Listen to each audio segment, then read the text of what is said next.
आपसे कितनी मरतबा कहा है कि मेरे जूते को हाथ न लगाया करे।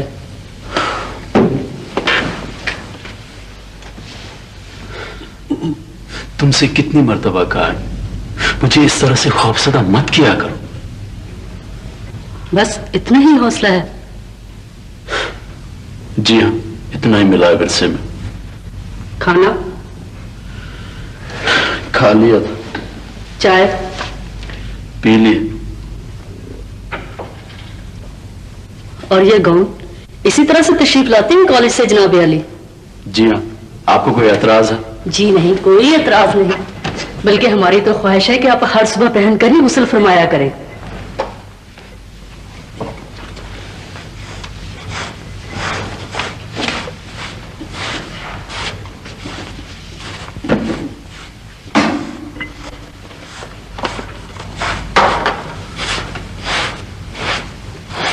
ये जो तुम्हारी आदत है ना, सर मुंह चादर में लपेटकर और लाश की तरह लेटने की, ये मुझे एक आंख नहीं भाती।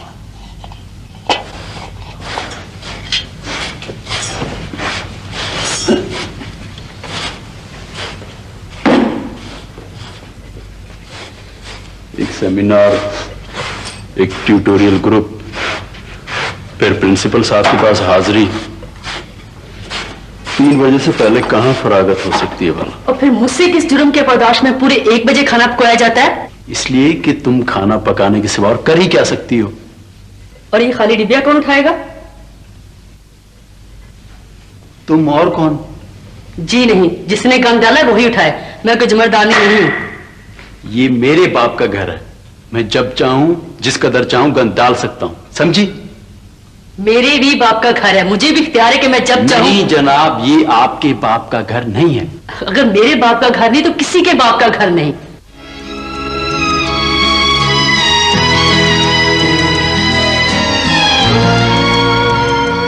आओ बेटा, आओ, आजा, आजा, आजा बेटा, आजा, आजा।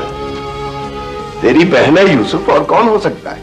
अस्सलाम वालेकुम। वालेकुम अस्सलाम। बहनों के लिए भाई उठकर नहीं खड़ा हुआ करते, ये तकल्लुफ गैरों में अच्छा लगता है। या बेटी, आ बैठ जा यहाँ, शाबाश, बैठ भाई। आपके घर में कोई औरत नहीं है जी? है क्यों नहीं? कहाँ है जी? बैठी तो है मेरे सामने, मेरे घर की बेटी तो है। लेकिन मेरा मतलब है यूसुफ, ये रास्ता है, मेरी तरह श्रीनगर की रहने वाली। फर्क सिर्फ इस कदर है कि मैं आज से 40 बरस पेशतर श्रीनगर से आया था। ये है भाई। लेकिन अब्बा, तू तो कहता था कि मेरे सिवा तेरा और कोई बच्चा नहीं है। आप ठीक कहते हैं जी, मैं इनकी बेटी नहीं हूँ। मैं तो एक बेयारो मददगार, बेसहारा औरत हूँ जो अपने खामद की तलाश में वादी से यहाँ पहुंची। मेरा खामद डोगरे की कैद में था और फिर वहां से भी फरार हो गया। लोगों ने बताया कि वो आज़ाद कश्मीर पहुंच गया है। रात की तारीकी में जब मैं बॉर्डर क्रॉस करके आज़ाद कश्मीर पहुंची तो मुझे मालूम हुआ कि वो वहां भी नहीं पहुंचा। देखा तूने यूसुफ, मेरी श्रीनगर की निडर बच्चियां किस कदर बहादुर होती हैं। शाबाश, शाबाश। आज़ाद कश्मीर के गांव-गांव पूरे 2 महीने तलाश करने के बाद पता चला कि वो पिंडी में है। कल से उसी की तलाश में हूँ। पिंडी में आपका कयाम कहाँ है? अरे अपने बाप के घर में, और कहाँ? बैठी तो है तेरे सामने। कल रात मैंने स्टेशन के मुसाफिर खाना में गुजारी और आज ये बन्नी के बस स्टॉप से मुझे यहाँ ले आए। आपको इस तरह अकेले रहते हुए डर नहीं लगता? अजनबी जगहों पे अकेले रहते रहते मैं इस बात की आदी हो गई हूँ। लेकिन खाने पीने और सफर के अखराजात कैसे पूरे होते हैं आपके? जब मैं श्रीनगर से चली थी तो मेरे पास काफी जेवर था। अब भी मेरे पास 200 रुपया और ये हाथ का एक कंगन है। दूसरे हाथ का कंगन हम बनवा देंगे अपनी बेटी को।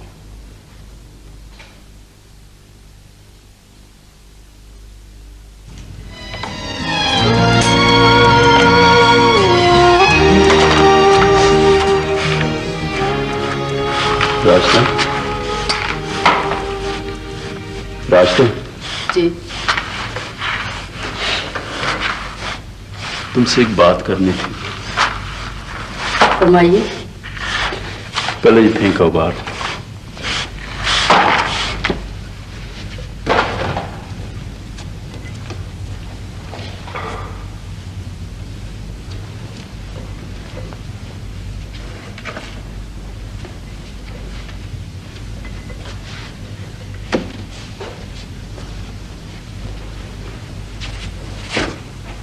जी फरमाइए। तुमसे एक मशवरा करना था। फीस मशवरा 32 रुपए निकाली। वो भी मिल जाएंगे, लेकिन इस वक्त जरा जज्बात को काबू में रखते हुए और इस अक्ल को काम में लाते हुए मशवरा दो कि तुम्हारा भाई यूसुफ क्या करे, कॉलेज में रहे या कॉलेज छोड़ दे। देखा, होगी ना वही बात जिसका डर था। कैसी है वो? अच्छी है, बहुत अच्छी। फिर भी किस कदर? भाई पाकिस्तानी से तो अच्छी है। हाय मेरे अल्लाह, हम नहीं करेंगे अपने भैया की शादी किसी गैर मुल्की से। गैर मुल्की शादी? ये तुम क्या बकवास कर रही हो? हमारे मुल्क में एक से एक हीरे जैसी लड़कियां पड़ी हैं। बात कर रहा हूं और तुम खामखा में नंद पने के ख्वाब देख रही हो। नौकरी किसकी? दुबई के शेखों की डिप्टी एजुकेशनल एडवाइजर, 2000 स्टार्ट और फ्री एकोमोडेशन। ये दुबई जो कुवैत बहरीन की तरफ है? हम नहीं जाते वहां। हमें क्या जरूरत पड़ी इस कदर दूर जाने की? अरे बाबा, ये नौकरी हमको ऑफर हुई है। पढ़े लिखों को मिला करती हैं ऐसी नौकरियां। आया ख्याल शरीफ में? हम नहीं जाएंगे इतनी दूर यूसुफ भाई। अगर इस दौरान जलाल की खबर मिल गई तो किस तरह से मिलेंगे उन्हें? आपको कौन साथ ले जा रहा है बहन जी? आप यहीं रहें, अपने वालिद साहब के घर की मालिक बनकर, अपने खावन साहब के इंतजार में। सारे घर की मालिक? बिल्कुल। लेकिन बेटी तो शायद 1/8 हिस्से की मालिक होती है। अच्छा बाबा, मैं बाकी के कमरों को ताला लगा जाऊंगा और 1/8वां हिस्सा आपके लिए खुला छोड़ जाऊंगा, बस। मैं तो 1/8 हिस्से की भी मालिक नहीं हो सकती। मैं कोई अब्बा की असल बेटी थोड़ी, मेरा और उनका कोई खूनी रिश्ता थोड़ी है तुम्हारी तरह से। तो फिर मैं इस घर के किसी हिस्से की किस तरह से मालिक हो सकती हूँ?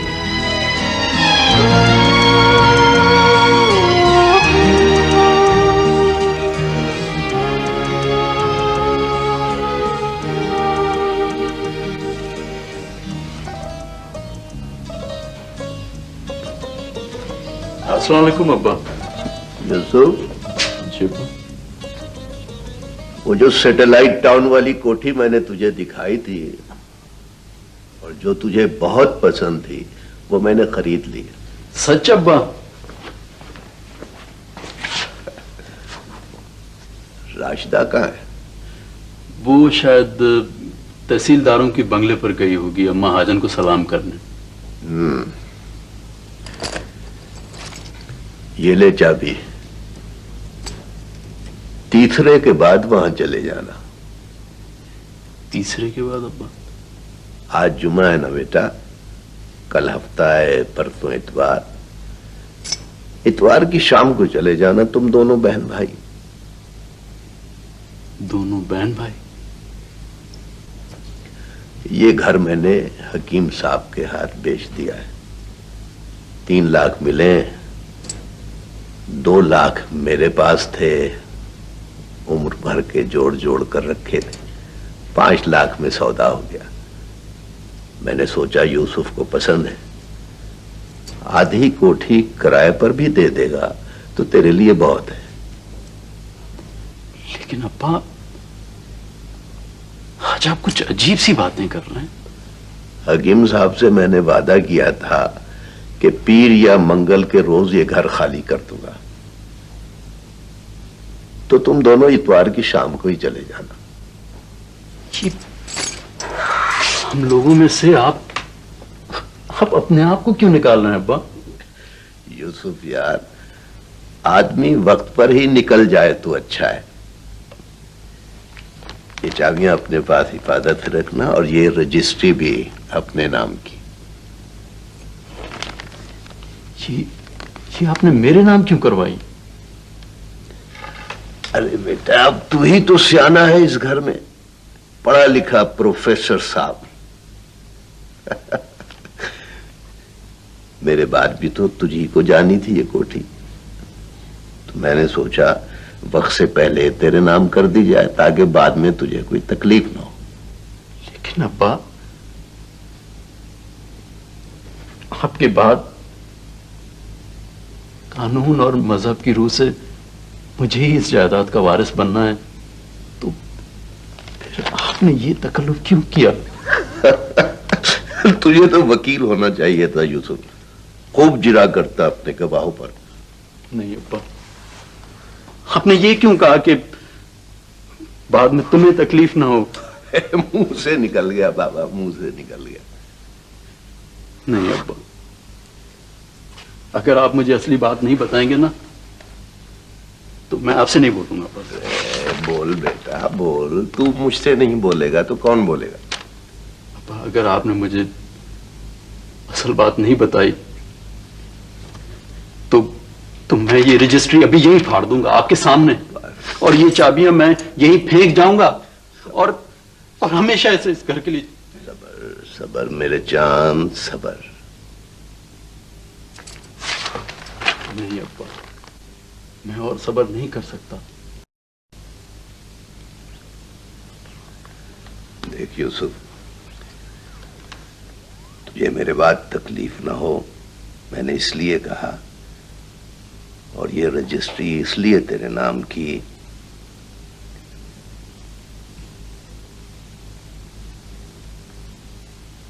कि तू मेरा बेटा नहीं है।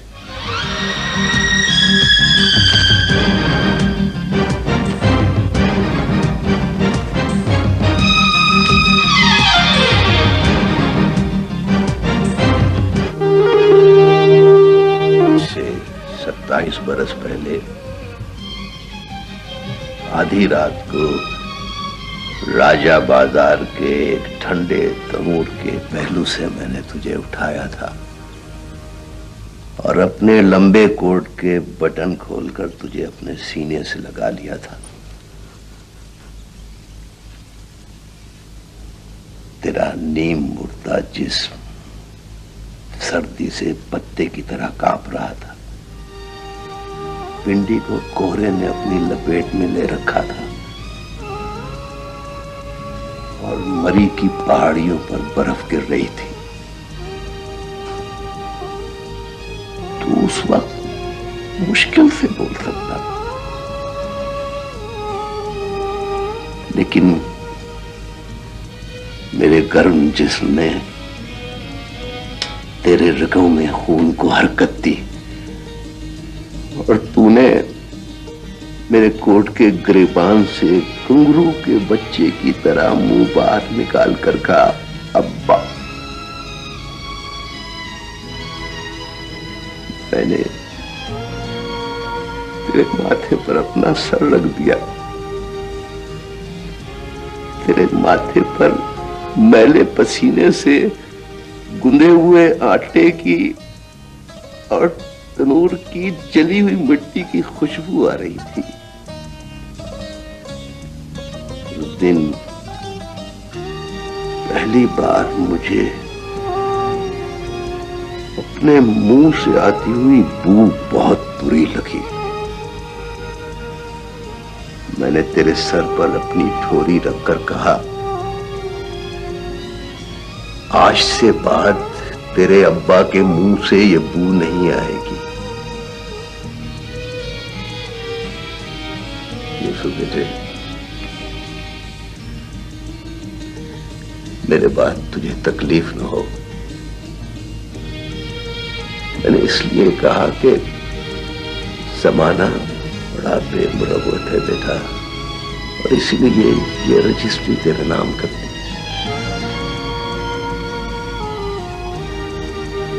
आपने ये बात आज तक मुझसे छुपाए रखी। वो इसलिए बेटा, ये हर बात का एक वक्त होता है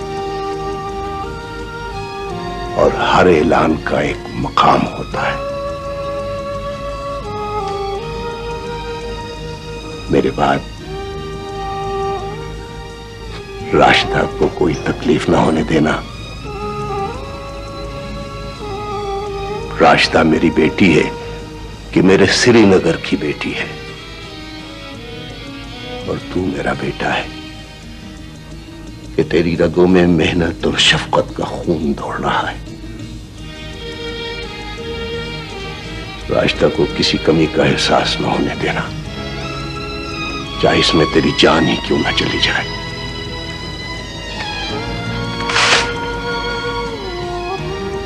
अच्छा बेटा, जुमे का वक्त हो रहा है, ये ले, ये मेरे ट्रंक की चाबी है।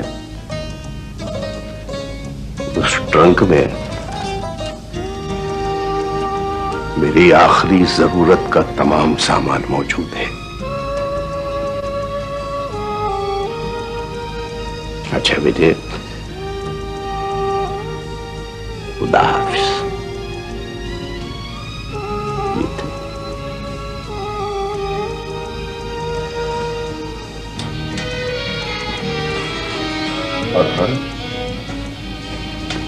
जुमे की नमाज के बाद अगर कुछ लोग दौड़ते हुए तेरे दरवाजे पर आए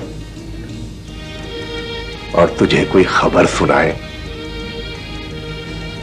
तो घबराना नहीं, रोना भी नहीं, राशिदा को भी ना रोने देना कि ऐसा अज़ल से होता आया है। आना जाना जिंदगी का एक हिस्सा है।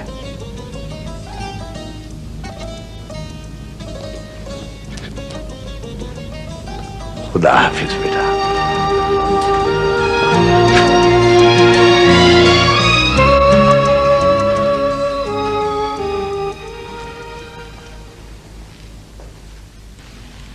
अल्लाहु Akbar,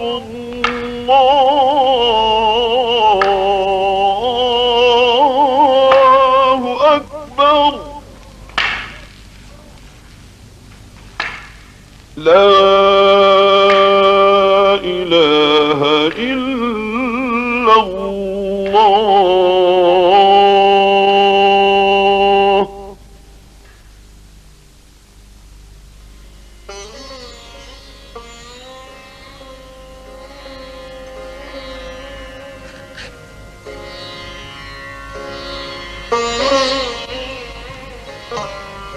Sir, No, thank you. you're welcome. It's my duty. Rashida, मैं कल शाम दुबई जा रहा हूँ। क्या कहा यूसुफ भाई आपने? मैं ये बात तुमसे घर पर भी कह सकता था, लेकिन मुझे डर था कि तुम कहीं फिर से वैसे ही जज्बाती ना हो जाओ जैसे अब्बा की मैयत मस्जिद से घर आने पर हो गई थी। ये आज आप कैसी बातें कर रहे हैं? मैंने उस मुलाजमत की हामी भर ली है और दुबई अपनी आमद की केबल भी भेज दी है। लेकिन ये फैसला आपने क्यों किया, कब किया और मुझसे? देखो राजदा, जलाल एक जिद्दी और शकी इंसान है और मैं नहीं चाहता कि... किसने कहा आपसे जलाल ऐसे हैं? तुम्हारी बातों से मैंने अंदाजा लगाया। और उनके मुतल्लिक बात करने में मैं किस कदर मोहतात रही हूं। और फिर उसके वो 2 खत जो उसने तुम्हारा पता पाने के बाद तुम्हें लिखे मेरे अंदाजे की तस्दीक करते हैं। देखो, मैं नहीं चाहता कि मेरी वजह से तुम्हें कोई तकलीफ हो। ये आज आप कैसी बातें कर रहे हैं? मरने से पहले अब्बा ने मुझसे वादा लिया था कि मैं तुम्हें हमेशा खुश रखूंगा, तुम्हें कोई तकलीफ ना होने दूं। ये अजाला कर रहे हैं आप मेरी तकलीफ का? बेशक। जलाल बड़े जिद्दी हैं, बेहद शकी हैं और काफी हासद हैं, लेकिन इसका मतलब ये नहीं कि वो मेरे भाई के मुतालिक किसी किस्म की गलतफहमी में मुब्तला हो जाए।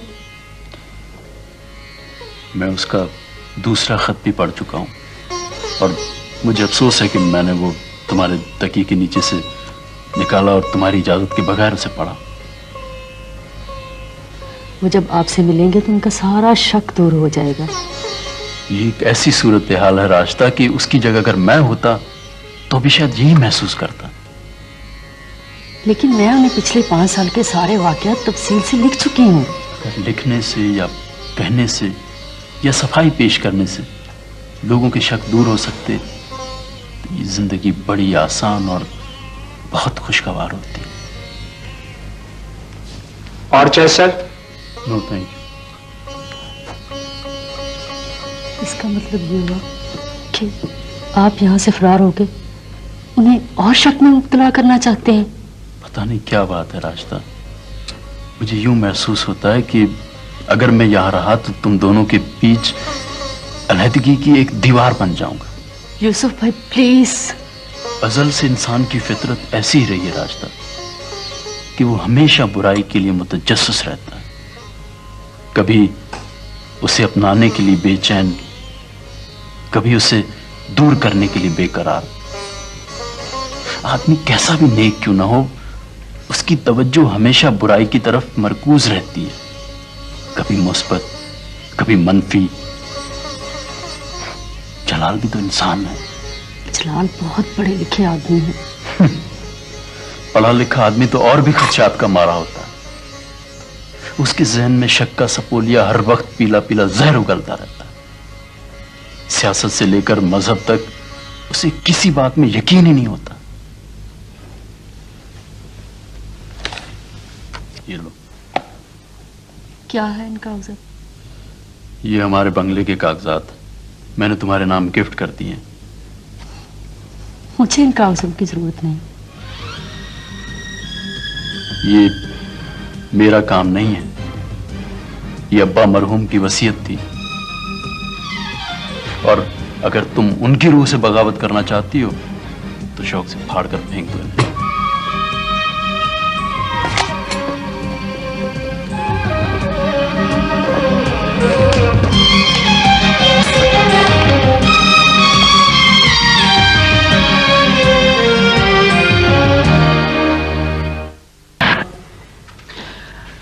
मैंने सोचा इतनी मुद्दत के बाद मिले हैं, अगर बाहर चले गए तो ऐसा ना हो कि फिर से बिखर जाए।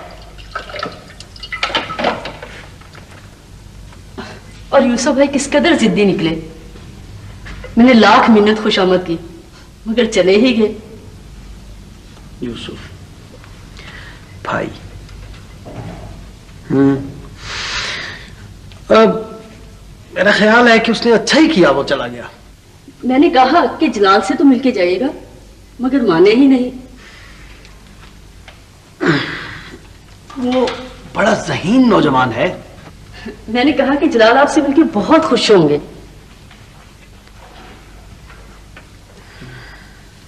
शायद वो तुमसे ज्यादा मुझे बेहतर समझता था। क्या कह रहे हैं जलाल? एक तो मुझे इस टूथपेस्ट की बू बिल्कुल अच्छी नहीं लगती। जी।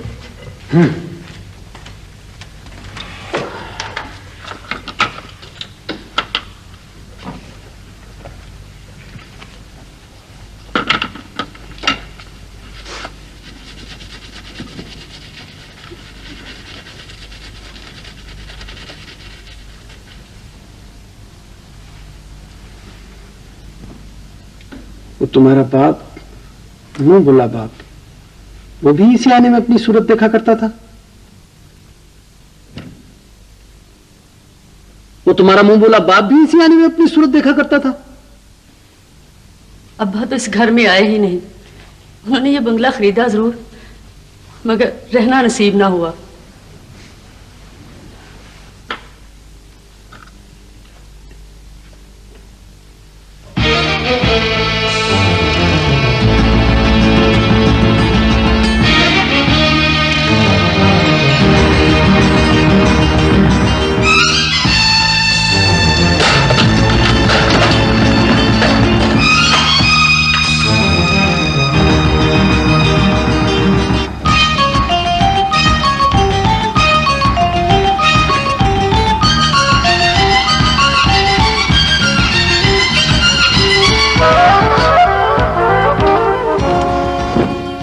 एतमाद नहीं जलाल।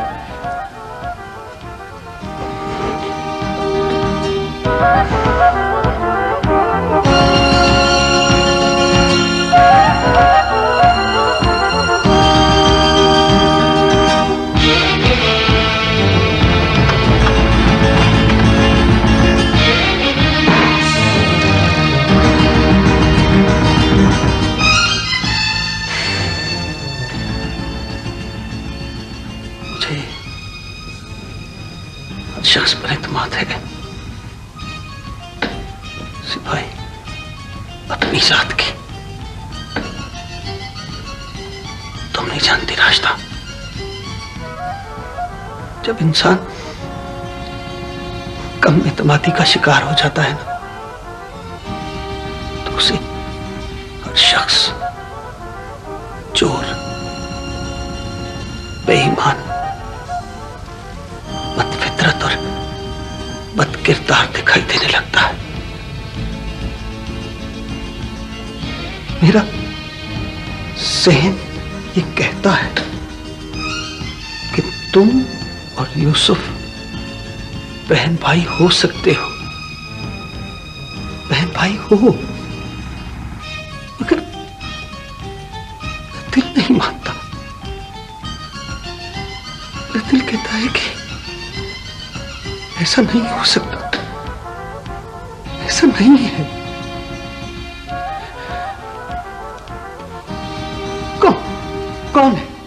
कौन है इस दुनिया में जो एक गैर को अपनी बहन और एक गैर को अपना भाई समझे?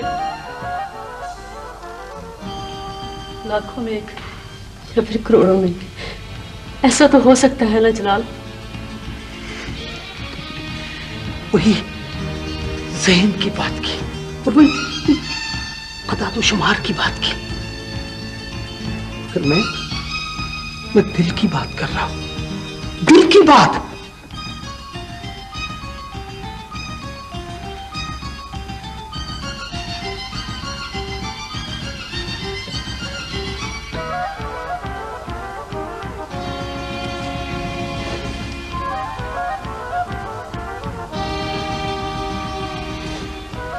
मैं भी क्या बदनसीब औरत हूं।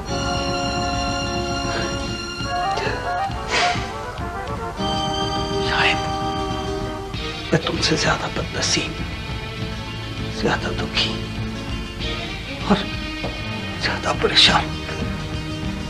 रास्ता तुम्हारे बाहर नाखुशगवार वाकयात ने यूरिश की है, जबकि मेरे अंदर मुतजाद कैफियत ने एक दूसरे के खिलाफ तलवारें सौंध रखी है।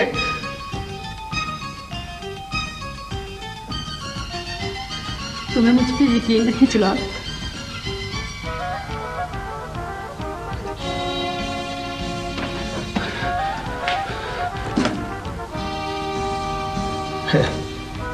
है रास्ता। ये यकीन ही तो था कि मैं दर दर की ठोकरें खाता, हालात से लड़ता, मौत से जान बचाता, आज तुम्हारे पास पहुंचा। रास्ता, रास्ता,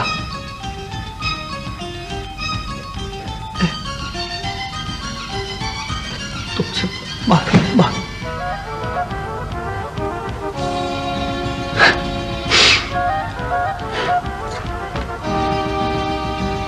मैं तुमसे माफी चाहता हूं रास्ता।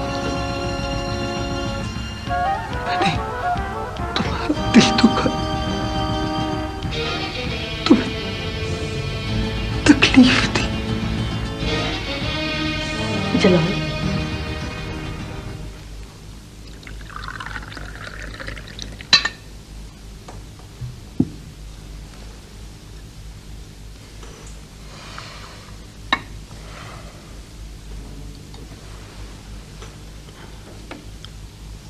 बिल्कुल इसी तरह, एन इसी अंदाज में प्याली पकड़कर चाय पीने की आदत थी यूसुफ भाई को। क्या हो गया? लेके गया आपने? मैं थोड़ी लेकर आता हूं।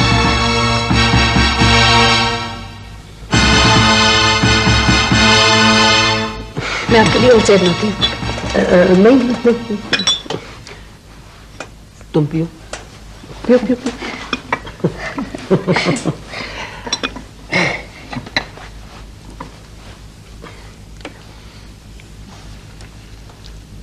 तुम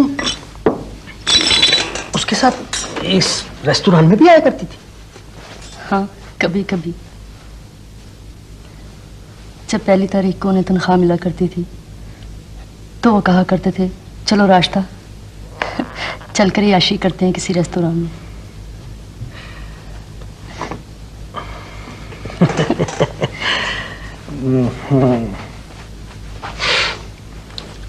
और इसी तरह तुम उसके लिए चाय बनाया करती होगी,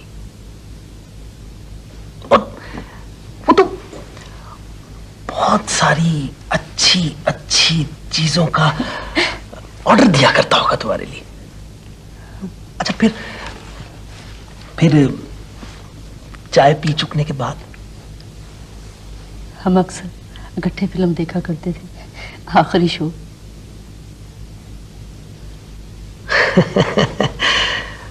फिर घर आकर मैं यूसुफ भाई के कपड़े इस्त्री किया करती थी और वो अपने कमरे में जाकर सो रहते थे। क्या हुआ आपको? नहीं, कुछ नहीं, मैं जरा वॉशरूम।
फिर इसी तरह वो इसी रेस्टोरेंट में इसी कुर्सी पर तुम्हारे सामने बैठता होगा।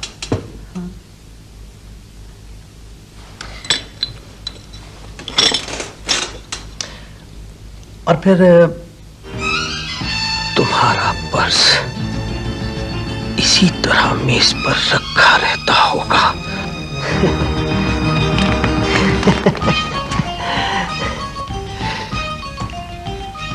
और कहता होगा आओ राजस्थान चले, पिक्चर शुरू होने में सिर्फ चंद मिनट बाकी हैं।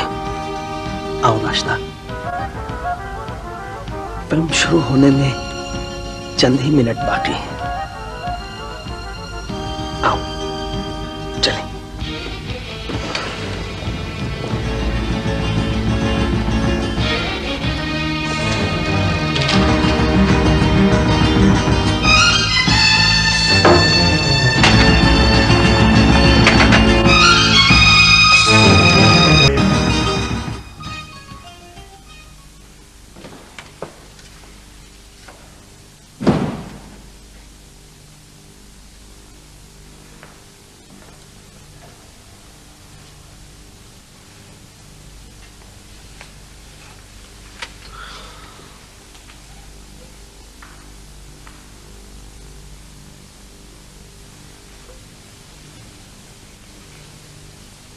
क्या बात है जलाल?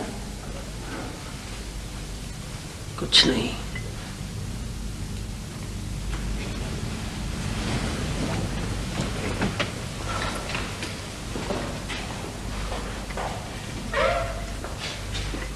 हमारी शादी के 2 माह बाद याद है एक मर्तबा इसी तरह मैं शिकारे में मुंह सर लपेट कर लेट गई थी और तुम चीख मार के मुझसे लिपट गए थे। याद है। मेरा ख्याल था आज भी।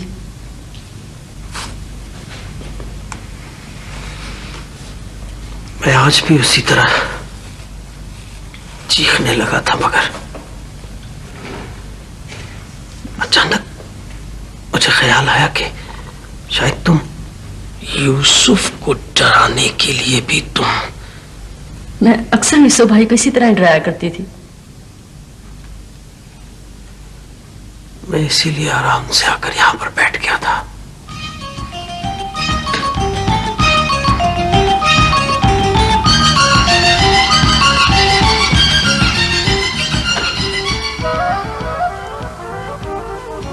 हमारे दरमियान का जहन्नम किस तरह से ठंडा होगा जलाल? मेरे पास इतने आंसू नहीं कि इस आग को ठंडा कर सके, और न ही इतनी आहें हैं कि ये लांबू बुझा सके। और फिर ये पहाड़ से जिंदगी किस तरह से बसर होगी? आहिस्ता हौले हौले, आहिस्ता आहिस्ता, हौले हौले। मेरे दिल के अंदर अंदेशों के क्लॉक का पेंडुलम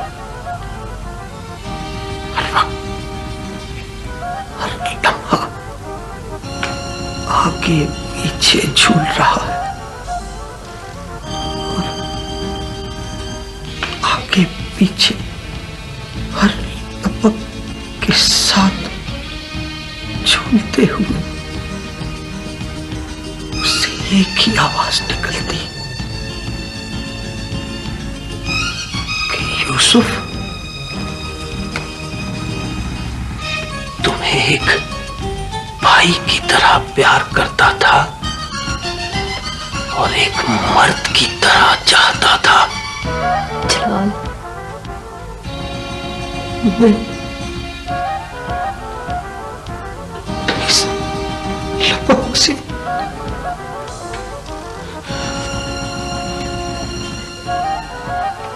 इस आवाज से, इस धड़कन से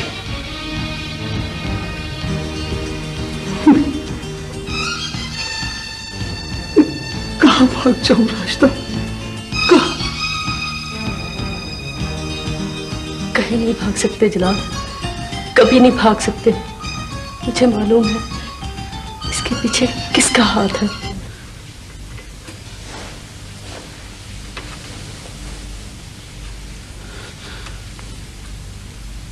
किसका? बड़े सालों की बात है। मेरी उम्र मुश्किल से 12 साल होगी। हम मेरा घर के लाल मकान में रहते थे।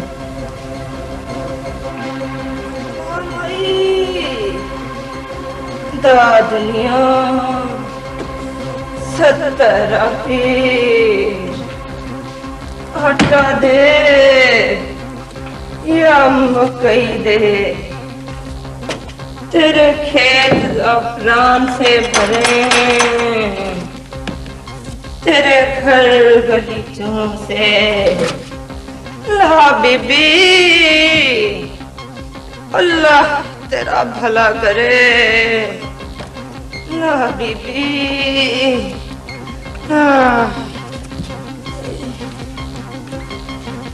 आटा दो माई। हाँ ना बच्चा ला।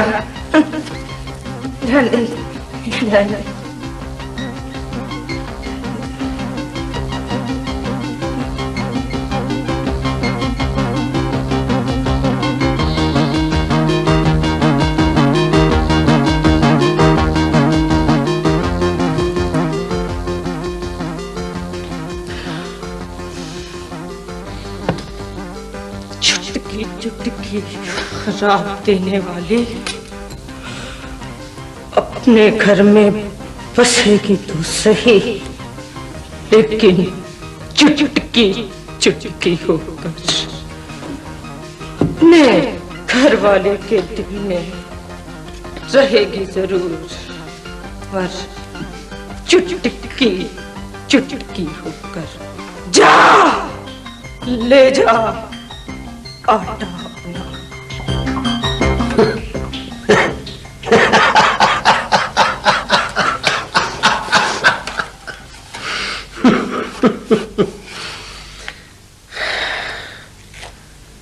उस बद्दुआ का हमारी जिंदगी से कोई ताल्लुक नहीं।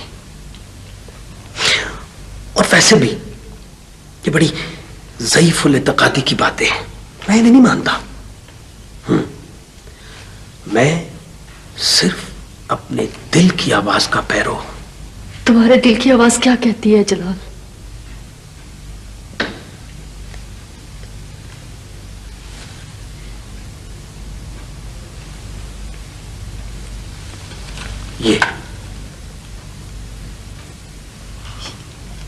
ये क्या है? तलाकनामा।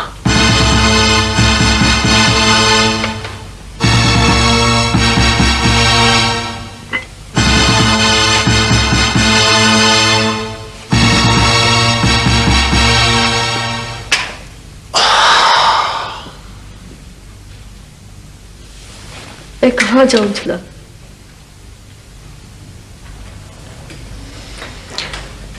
कहीं नहीं, यहीं इसी घर में। किसके साथ? मेरे साथ। किस तरह? बिल्कुल इसी तरह। लेकिन मेरा और तुम्हारा रिश्ता क्या होगा? वही जो तुम्हारा और यूसुफ का था।